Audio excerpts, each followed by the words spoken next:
The following program was provided by an independent producer solely responsible for its content.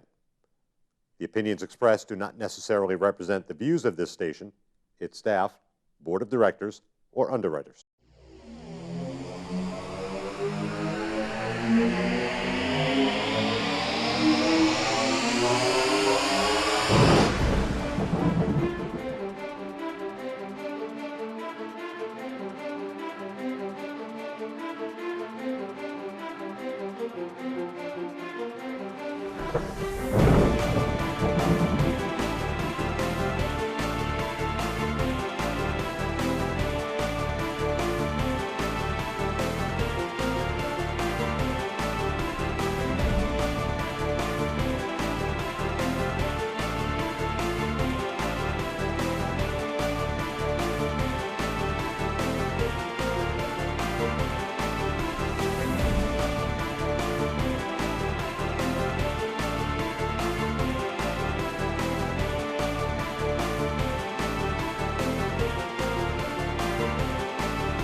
Hi, this is Bill O'Brien. I'm a state representative in New Hampshire, and this is The Art of Politics. And I have with me my good friend and debating partner, Ken Gidge, Representative Gidge. How are you? Here we go again. Here we go again. We're at it, and yesterday was last week was a great day for the Democrats. We are getting Medicaid, and then we're going to the Senate, and then New Hampshire's going to have it. So what you're talking about is the Obamacare Medicaid expansion, one of the biggest, if not the biggest, expansion of the welfare state. Wait. And not just this is generation, but many But this isn't generations. Obamacare. This is the Obamacare Medicaid expansion. No. This isn't Obamacare. Isn't this for 48,000 people who don't have an insurance in the state of New Hampshire? No. Isn't it $800,000 a day we'll have coming in to work well, with? Let me say two things about that. First of all, of the 48,000, 33,000 already have insurance. So they're the ones that are going to be knocked off insurance because they don't comply. All these horror stories you've been hearing. Yes, but you want to know what? But I got it right here. What the Republicans want to do. $800,000 a day. So that's the justification. Government's going to spend. So let's have a program that allows government to spend. If that's your argument, Ken, then why don't we just take the money and put it in buckets on Elm Street in Manchester, or buckets on Main Street in Nashua, because you're going to be spending it on a program. $800,000. You're going to be spending on a program that hurts. And he would rather have no money to spend. Oh, what are we going to spend it on? We're going to spend on helping people. By the way, 61% of these people are women. You're not going to. We're going to help people. We're going to make sure they have insurance. The people who can't afford it. You're not going to help people because Medicaid is a bad way to get insurance to people. Let me again. Why? Okay, bear with me on this. University of Virginia study. The University of Virginia study says you're 13% more likely to die in having Medicaid paying for your surgery than if you have no insurance at all. So what no insurance you're telling me is the hospitals are not treating people good, the doctors are not doing their jobs. After, when they get out of the operating rooms, the nurses treat them poorly. Is that what you're saying? The annals of American surgery go through a number of studies that show that hospital deaths overall are greater if you're on Medicaid. Your cancers are more likely to kill you if you're on Medicaid. Vascular disease, heart disease, you're more likely to die than if you're on Medicaid. If you're not on Medicaid. You want to know what? And you'll just get over it. And I will quote from this article.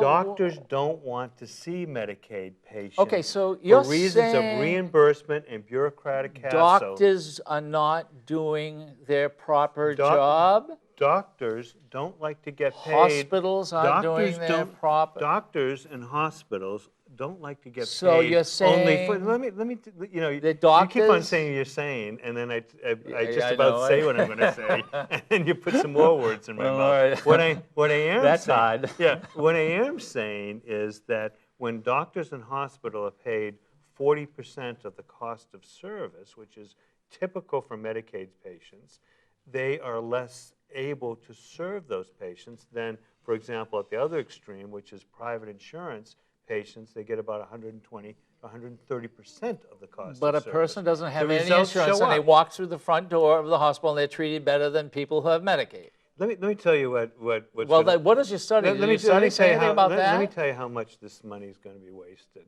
The Oh. state of Oregon about 4 or 5 years ago Wasted. decided that they were going to do, even before Obamacare and Medicaid expansion came up, they were going to do their own expansion. But they only had enough money to cover about half of the group that they think had a right to have Medicaid. And so what they decided to do is we'll have a lottery. We'll just allow half the groups to come on because they won the lottery. What state is that? It's in Oregon.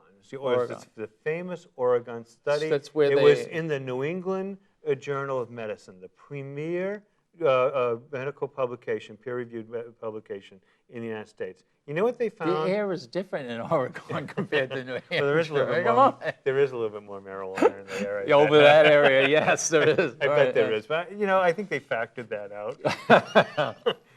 but what they found was that they spent about $500 million more a year to cover this half. But some sociologists said, that's a perfect experiment. They're going to have a control group, those who don't get it, that matches exactly the group that does get it, and we can ask, was the healthcare outcomes any different? And you know what they found, Ken? The healthcare outcomes, weren't any different.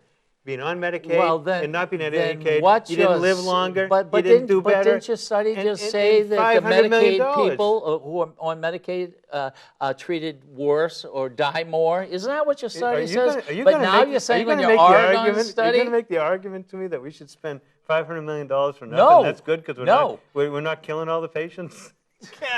Ken. Unbelievable. Let's get to marijuana. That's where I want to. I have a better way of handling this money. If you really want the $800,000, why don't we go to the Center for Medicaid and Medicaid Services, CMS is the acronym it goes by, and let's ask for a waiver so we can put the money in buckets on Elm Street, and we can just give it out to people, because then it doesn't hurt people. Or why don't we do something? Why don't we do something even more intelligent and stop borrowing the money from China to fund welfare programs we can't sustain? We can't afford it. Do you realize what you're saying? Yeah, you're we can't afford it. Saying people who are on Medicaid are treated worse, die more, treated awful in hospital by doctors and nurses, so they die. But people who walk through the door coming in off the street are treated better, are cared for better, who have no insurance, and the nurses are treating them better. Let's stop here a little bit, because I'll tell you the reason why. It sounds counterintuitive. It is. But the reason why is because most states, such as New Hampshire, have a program that's funded by the Medicaid enhancement tax. We tax hospitals, we get a bunch of money, and then we give it back. And you know how we give it back to them? We give it to them for paying for patients who don't have insurance. And they'll send a bill to us. We'll pay the bill. And who pays this? The private insurance companies but do. who pays for this? New Hampshire, of course, doesn't pay anything for this. Private insurance companies do, because private insurance companies are the ones that keep doctors and hospitals going. The state of New Hampshire doesn't pay anything for people just walking through the doors. Through the Medicaid enhancement tax, they get some money and they give it to the hospital for a program called unreimbursed patient care. And so it's better if you you're suggesting if you run out of insurance, it's better for you to go to the hospital with no and insurance. Say, I have no insurance, because they're looking at you and say, well, at least the state will pay for him, and they'll pay about 100% for him. Wait, he's not bad to have in Wait a minute, I think you're on. Don't come in on Medicaid. Wait a minute, I think you're onto something. So if we want to save money, so this is what this gentleman over here is saying: is don't have any insurance. Don't get the Medicaid for the people who absolutely need it. But if you go into the hospital without insurance, without Medicaid, they're going to treat you better, you're going to live better. Why? Because the doctors and nurses and hospitals are going to be paid more money? What we're doing... Are you saying they're going to be paid more money? What I'm saying is, out of that 48,000 you mentioned, 33,000 already have insurance, and so they're doing a lot better than even the people who don't show up with insurance. They're doing a lot better than people who have Medicare, which pays about, Medicare is for older people, Medicaid for indigent people. It pays about 70% of the cost of care. 33,000 these people have private insurance, which typically pays about 120%, 130%. Private insurance keeps this whole system going. And so you're going to take 33,000 people who have good insurance, and you're going to put them into the worst bracket possible. You know, Why would we do you're this, jumping Ken? Do we- around do from we- spot to do spot. Democrats not like poor people? When I finally get to the point where do Democrats want to kill the poor people? So what he's saying is, don't get insurance because New Hampshire will pay more money to the hospitals and doctors. Is this correct? No, I'm saying that we shouldn't put a program in place that forces 33,000 people, that brings 48,000 under it, 33,000 of which have private insurance, real good insurance now, will get the best care in the world, because that's what American medical care is. And we're going to put them into a program that only pays for 40% of the cost of service. And you know, you can demagogue it as much as you want, but the fact is that these studies show that the results are Would really you like bad. to know another fact? Infant mortality. One country that's better than the United States for infant mortality is Cuba. Now, are you telling me we got the best insurance in the world, but everybody is getting it? The answer is no, they're not getting the best insurance. One of the things that we're not getting it. I've heard that calumny about America time and again, that somehow the socialist paradise of Cuba, which kills people, No. and keeps We're them. talking about babies. No, what we're talking about. Children. What we're talking That's about, what we're talking What about. we're talking about is immigrant groups and illegal aliens who have very poor health and very high childhood mortality. So they just come to this country. If you start cutting apart that figure, you will find that among American citizens, the infant mortality rate isn't that bad. Among those who have private insurance, it's actually the best in the world. So you have to ask yourself, why is it? What is dragging down American infant mortality rates? And a lot of it is people. Are you saying we have infant mortality rate? And this is it. I think they're 19 and we're 20. Okay, in the entire world, which is really disgusting. No matter, even if you're saying 10 million people a day come across the border. This is basically what you're saying, is that immigrants who don't have any, money come to this country, have babies or don't have babies, don't have the proper health care, and they die here. Is this what you're saying? What I'm saying is you're demagoguing an issue that requires knowledge to fully understand it. Low infant mortality rates are found in, for example, society where the birth rates are falling. So it's going to be very high in Europe, and because in Italy, the birth rate is about 1.1 child per woman who can bear a child. That's not a replacement level. So you have hospital facilities available because there's just no one using it. If we have the best insurance in the world, not everybody is getting it.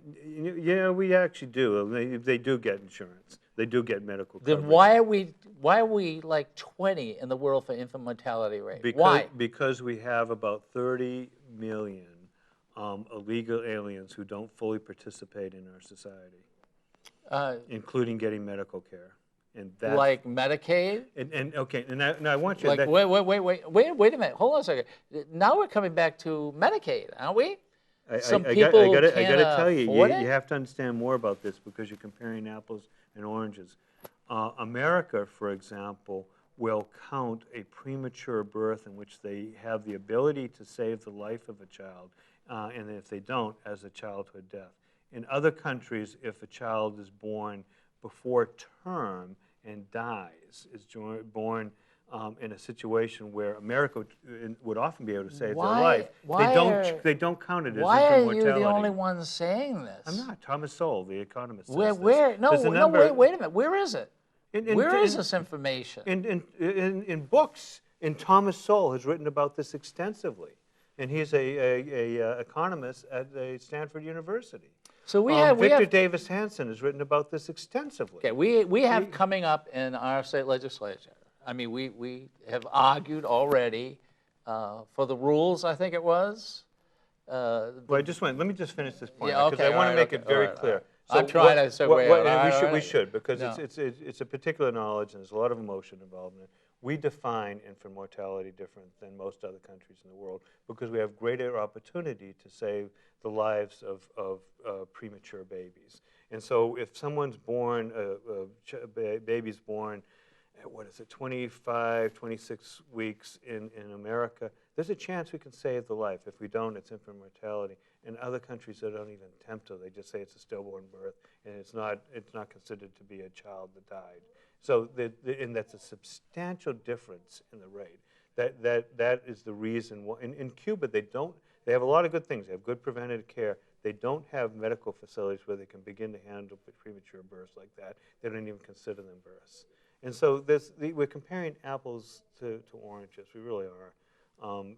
But just one point. Look, I think we both agree that we do have the best medical care in the world. We know that because people do come to this country from around the world. We know that. But we also know that if you take Washington, D.C., our capital of our country, and you move 3 miles out, literally, people are dying of starvation. Literally, people are dying in the street. Literally, mothers are not getting the proper care. So I think we can both agree that this aid does happen, and we got to do a better job. Our society doesn't suffer from starvation. That's a myth. That's a myth. It's a myth. And we know it when we look around us. People are overweight. People eat too much. They don't eat not Why enough. do you gain weight? Isn't it starches? I mean, if a person's got $33 a week whether or not what do you they get- have to? Spaghettis and 300-pound people don't starve to death. They might die of diabetes. They might die of coronary disease, but they're not starving to death. Whether it's because they're eating too much fast food, or it's more convenient, or it's cheaper, and actually it's more expensive in the end to eat processed food. But our problem in this country now, if you look again at what is called starvation in this country, they call it what do they have a term they use for it? All the advocates. so you're saying that people don't they go to bed, kids don't go to bed hungry? They call it food risk. And the food risk that any time in a month I might have a situation where you don't have enough food. Heavens. Wait, That's not starvation. Children are going to school and having a breakfast. Children are going to school and having a lunch. Children and go to then school in the and evening, they're getting a small meal at home because there's not enough money for whatever reason. Illness, there's 12 unemployment. There's 12 separate federal programs alone to feed women and children and families. Food stamp is one of them, but there's 11 others. Well, food stamp is one, women, infants, and but the children. Republicans want to take $40 billion away from away from food stamps. I mean, come on. $40 billion over 10 years in a program that has in 4 years more than doubled. Is there no way to have fiscal restraint And the reason, excuse me, and hold on a second. Didn't we just go through one of the great recessions of our times? Aren't people still out of work? In which unemployment? Are not the jobs that are coming up, aren't they more fast food, $7.50 an hour? People can't, food pantries. I mean, this could go on. It could, because Yeah, there's a lot of myths here. Yeah, There's a lot of myths. There Sure, really we are. can. But Medicaid up at the State House, we went in last week and we did what? Well, once again, the Democrats had a special session. And let me help people understand why we have special sessions. And the Republicans didn't show up. And we have special sessions because the Democrats want to abuse the minority, because the minority has certain rights under rules, like you can't introduce any legislation. Excuse me? Exactly. Exactly. Wait, I was 103, and you guys were 297, and, never, I wasn't treated poorly? And we never had a special session to make sure You didn't need a that we special didn't have session. to follow the rules. This is a third Democrat session in a row. You've only had 3 in the last century, and each of those terms, you've had special sessions, because last time you wanted to introduce And we had a special some session spending for what? bills. What's the reason? This to expand the welfare state. No. Is it This time- Medicaid? Are we back to that again? It's an expansion. Medicaid. It's expansion of the welfare state. $800,000 a day coming in. It's expansion of the welfare state. 61% So of last women. time you Now it's welfare you had a 'cause we special take session care of because you people. wanted to put some taxes in place. But you can go back and time- show me the report there that people are better off without insurance. you want to expand the welfare state. So we have a special session. And Well, okay. I it won't is. agree. We did have a special session. But what was all this arguing? I mean, if so, the supposedly argument, if the arguing is to have an opportunity to get to the people of New Hampshire and say there's some things happening here that you ought to know about. One is that we're having a special session so that the rules of the existing session don't have to be followed.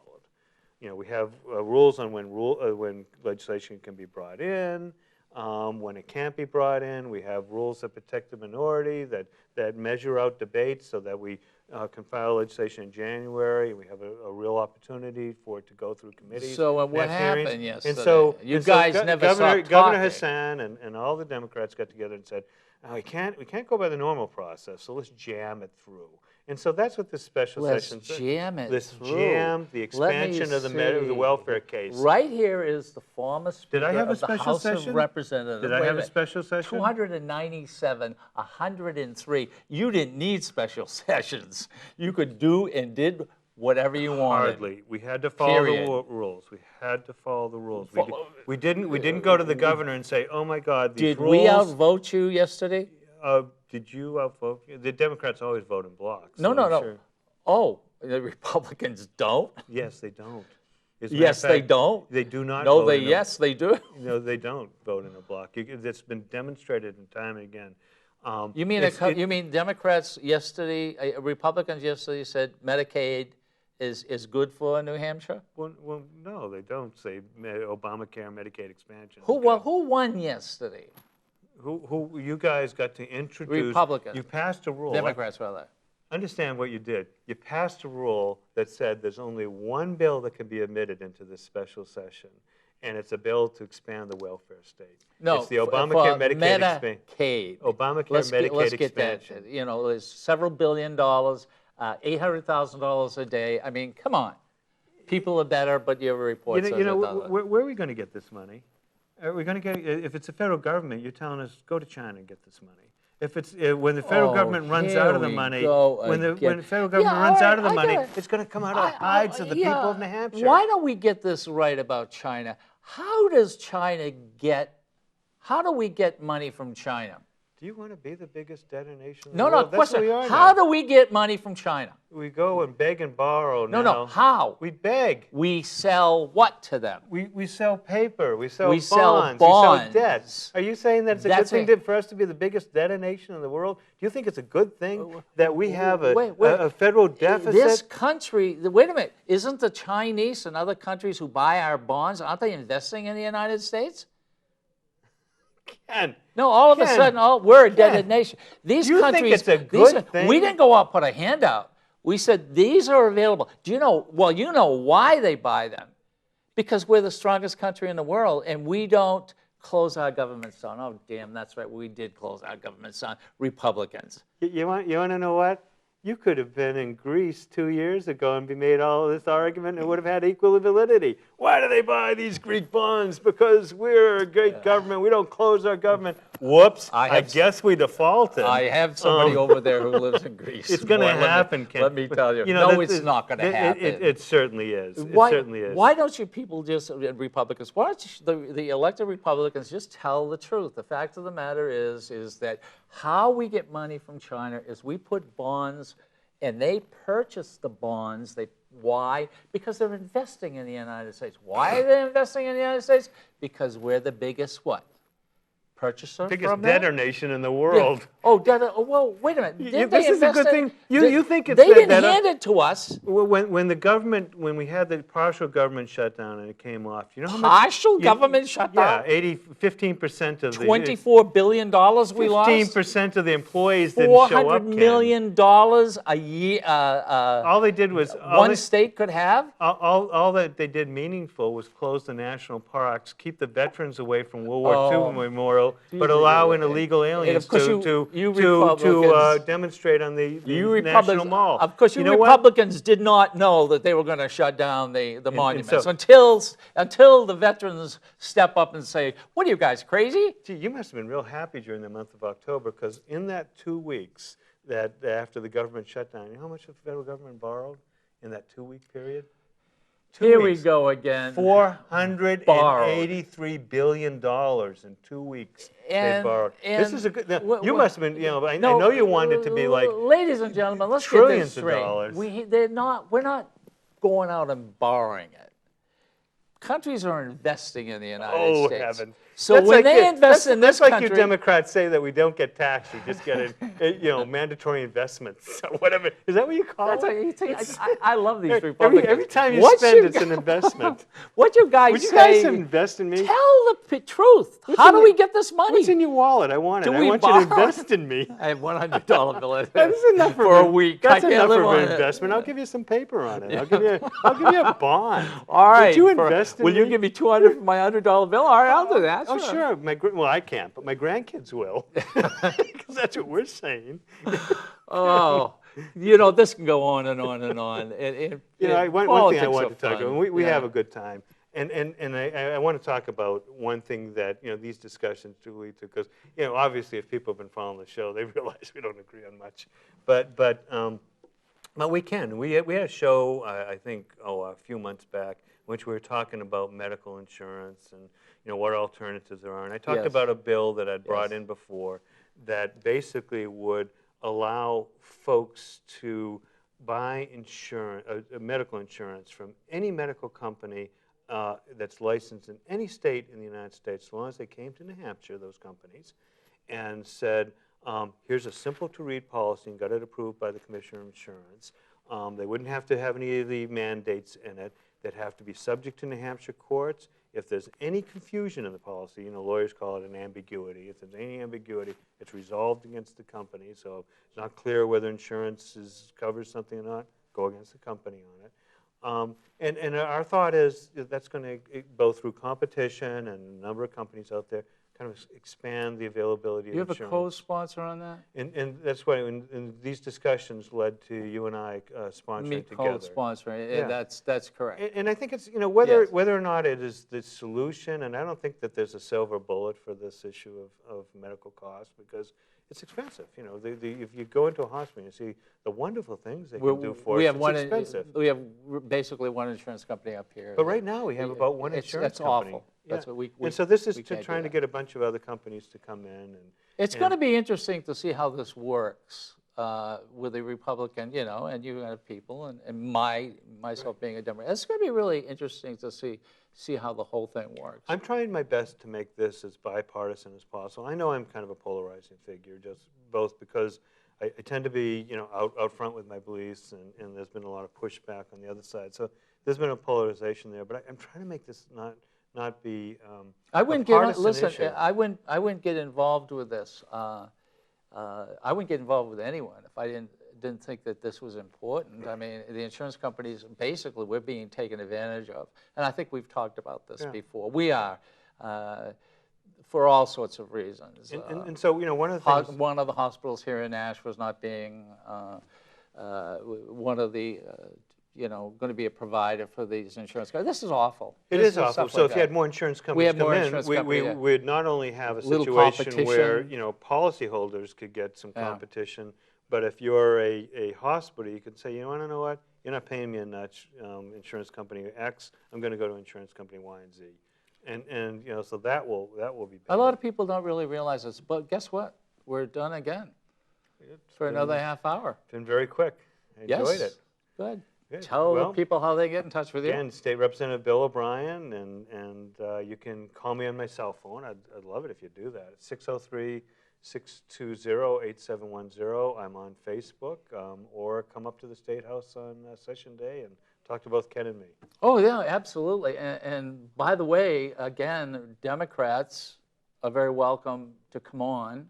I mean, I need some help. That would be good. Believe me, this is not a big bad person entirely. In fact, actually, he's been very generous in many ways. And when he says he has a bill coming out and trying to make this bill for everyone, Republicans and Democrats, I wouldn't be on it if it wasn't factual. But anyway, the show's almost over. My name is Ken Gidge. This has been The Art of Politics. You can get me by Gidge World, which is an art website that I have. I'm on Facebook also. And I'll give you my cell, which is 603-864-9332. And I think that's it. Thanks, Ken. Yeah. The preceding program was provided by an independent producer solely responsible for its content.